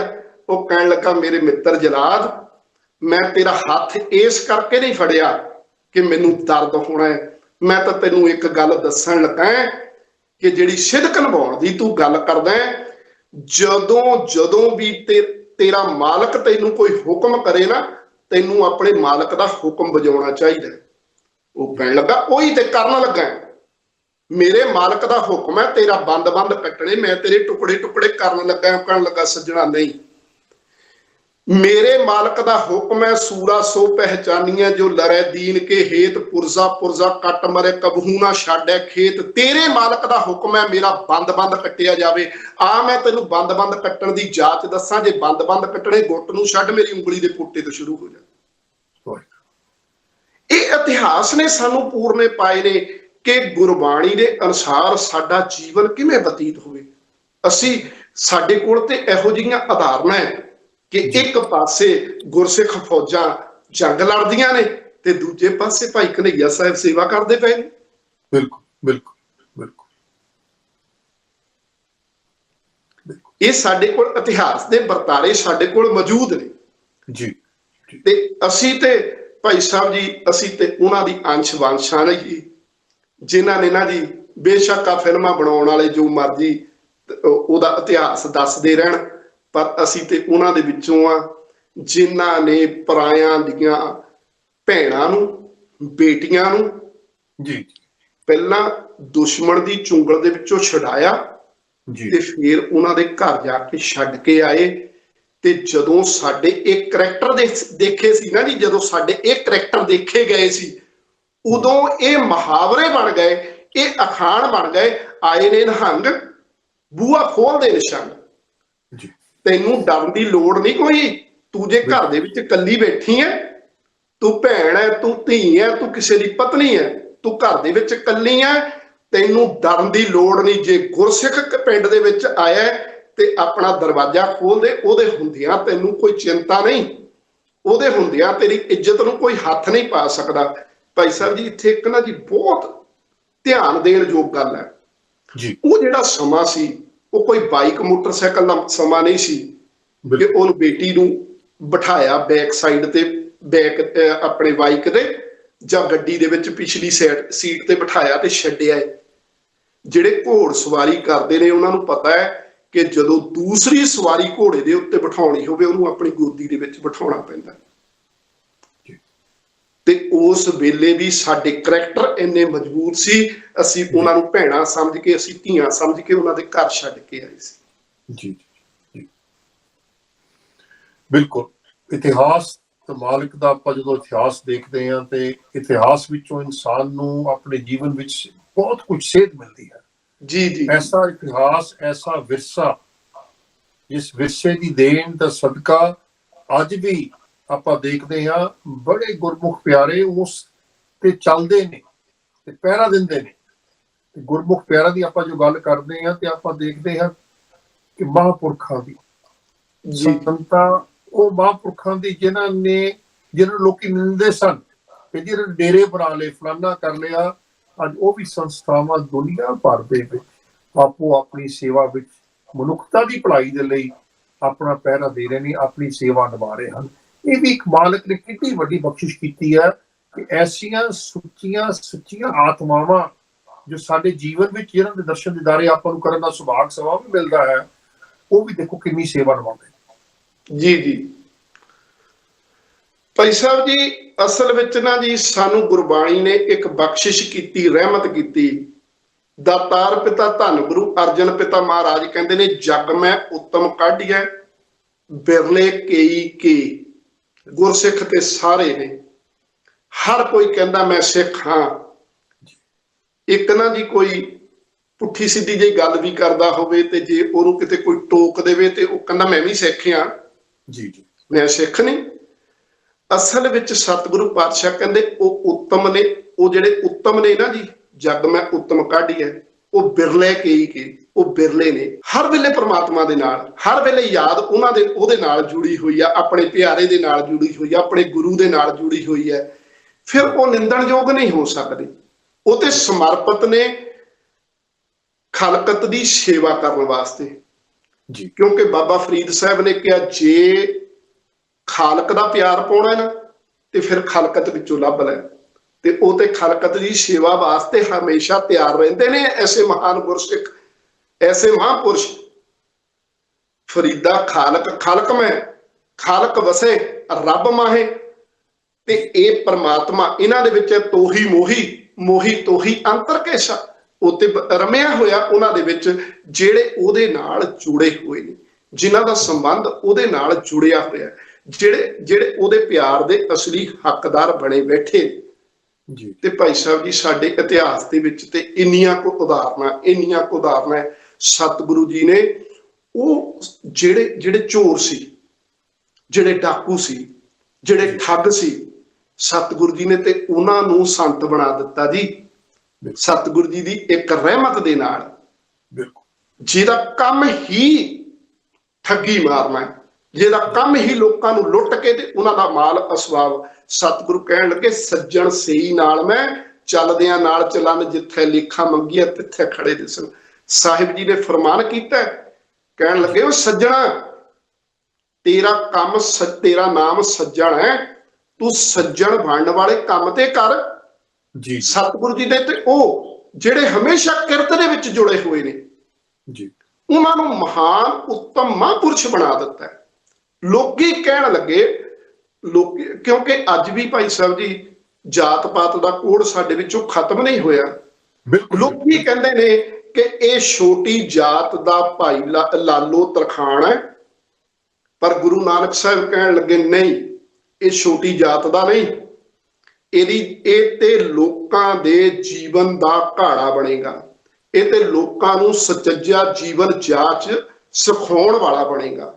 ਕਿ ਜਿਹੜਾ ਕੱਲ ਤੱਕ ਮੰਜਿਆਂ ਦੇ ਭਾਵੇਂ ਘੜਦਾ ਸੀ, ਮੈਂ ਉਹਦੇ ਅੰਦਰ ਐਸੀ ਉੱਤਮਤਾ ਭਰ ਦੇਣੀ ਹੈ, ਮੈਂ ਉਹਦੇ ਅੰਦਰ ਐਸੀ ਸ਼ਖਸੀਅਤ ਭਰ ਦੇਣੀ ਹੈ, ਉਹ ਸੰਤ ਬਣ ਜਾਣਾ ਹੈ। ਉਸ ਨੇ ਜ਼ਿੰਦਗੀਆਂ ਘੜਨੀਆਂ ਨੇ, ਉਸ ਨੇ ਦੁਨੀਆ ਦੇ ਮਨ ਘੜਨੇ ਨੇ। ਤੇ ਭਾਈ ਬਿਧੀ ਚੰਦ ਸਾਹਿਬ, ਜਿਹੜੇ ਅਜੇ ਕੁਝ ਸਮਾਂ ਪਹਿਲਾਂ ਮੱਝਾਂ ਚੋਰੀ ਕਰਕੇ ਲਿਆਏ ਜੀ, ਤੇ ਇੱਕ ਬਾਣੀ ਦਾ ਸ਼ਬਦ ਸੁਣਦੇ ਨੇ, ਬਾਬਾ ਅਦਲੀ ਜੀ ਪਾਸੋਂ ਜੀਵਨ ਬਦਲ ਗਿਆ, ਮਹਾਨ ਗੁਰਸਿੱਖ ਬਣ ਗਏ। ਮਹਾਨ ਗੁਰਸਿੱਖ ਦੇ ਰੂਪ ਦੇ ਵਿੱਚ ਇਹ ਸਾਨੂੰ ਇਹ ਉਦਾਹਰਨਾਂ ਜਿਹੜੀਆਂ ਅੱਜ ਮਹਾਂਪੁਰਸ਼ ਸਾਡੇ ਕੋਲ ਸੇਵਾ ਕਰਦੇ ਨੇ, ਅੱਜ ਜਿਹੜੀਆਂ ਉਹ ਸੰਸਥਾਵਾਂ ਦੇ ਵੱਲੋਂ, ਗੁਰਸਿੱਖਾਂ ਵੱਲੋਂ, ਸੰਤ ਮਹਾਂਪੁਰਸ਼ਾਂ ਵੱਲੋਂ ਸੇਵਾਵਾਂ ਹੋ ਰਹੀਆਂ ਨੇ, ਇਹ ਸਾਰਾ ਕੁਝ ਸਾਡੇ ਇਤਿਹਾਸ ਦੇ ਵਿੱਚੋਂ ਆ। ਕਿਉਂਕਿ ਗੁਰੂ ਸਾਹਿਬ ਨੇ ਬਾਣੀ ਦੇ ਨਾਲ, ਆਪਣੇ ਜੀਵਨ ਦੇ ਨਾਲ, ਉਹਨਾਂ ਦੇ ਕਰੈਕਟਰ ਹੀ ਇਹੋ ਜਿਹੇ ਕਰ ਦਿੱਤੇ, ਜਿਨ੍ਹਾਂ ਸਾਸ ਗਰਾਸ ਨਾ ਵਿਸਰੇ। ਉਹਨਾਂ ਦੇ ਮਨ ਦੇ ਵਿੱਚੋਂ ਉਹ ਪ੍ਰਭੂ ਕਦੇ ਵਿਸਰਦਾ ਹੀ ਨਹੀਂ। ਉਹ ਆਪਣੇ ਪ੍ਰਭੂ ਤੋਂ, ਆਪਣੇ ਪਿਆਰੇ ਤੋਂ ਕਦੇ ਦੂਰ ਹੋਏ ਨਹੀਂ। ਉਹ ਤੇ ਵਿਰਲੇ ਨੇ, ਹੈਣ ਵਿਰਲੇ ਨਾਹੀਂ ਘਣੇ, ਫੈਲ ਫੱਕਰ ਸੰਸਾਰ। ਵਿਰਲੇ ਨੇ ਪਰ ਬਹੁਤੇ ਨਹੀਂ। ਜੇ ਬਹੁਤੇ ਹੁੰਦੇ ਨਾ ਜੀ, ਬਹੁਤਾਤ ਦੇ ਵਿੱਚ ਰੌਲਾ ਕੁਛ ਹੋਰ ਪੈ ਜਾਣਾ ਸੀ। ਜਿਹੜੇ ਵਿਰਲੇ ਨੇ, ਉਹਨੇ ਵਿਰਲਿਆਂ ਨੇ ਗੁਰੂ ਦੀ ਸਿੱਖੀ ਨੂੰ ਸਾਂਭ ਕੇ ਰੱਖਿਆ ਹੋਇਆ। ਉਹਨਾਂ ਵਿਰਲਿਆਂ ਨੇ ਗੁਰੂ ਦੀ ਸਿੱਖੀ ਦੇ ਨਾਲ ਹੋਰਨਾਂ ਨੂੰ ਜੋੜਨ ਦਾ ਉਪਰਾਲਾ ਕੀਤਾ ਹੋਇਆ। ਜਿਹੜੇ ਹੋਰਨਾਂ ਨੂੰ ਗੁਰੂ ਦੀ ਸਿੱਖੀ ਦੇ ਨਾਲ ਜੋੜਦੇ ਨੇ, ਜਿਹੜੇ ਗੁਰੂ ਨਾਨਕ ਦੇ ਘਰ ਦੇ ਨਾਲ ਜੋੜਦੇ ਨੇ, ਜਿਹੜੇ ਗੁਰੂ ਨਾਨਕ ਦੇ ਫਲਸਫੇ ਦੇ ਨਾਲ ਜੋੜਦੇ ਨੇ, ਭਾਈ ਸਾਹਿਬ ਜੀ ਮੈਂ ਸਮਝਦਾ ਉਹ ਨਿੰਦਣਯੋਗ ਨਹੀਂ ਹੋ ਸਕਦੇ, ਉਹਨਾਂ ਦੀ ਨਿੰਦਿਆ ਨਹੀਂ ਹੋ ਸਕਦੀ, ਉਹਨਾਂ ਦੇ ਉੱਤੇ ਤੇ ਗੁਰੂ ਦੀ ਬਖਸ਼ਿਸ਼ ਹੈ, ਰਹਿਮਤ ਹੈ।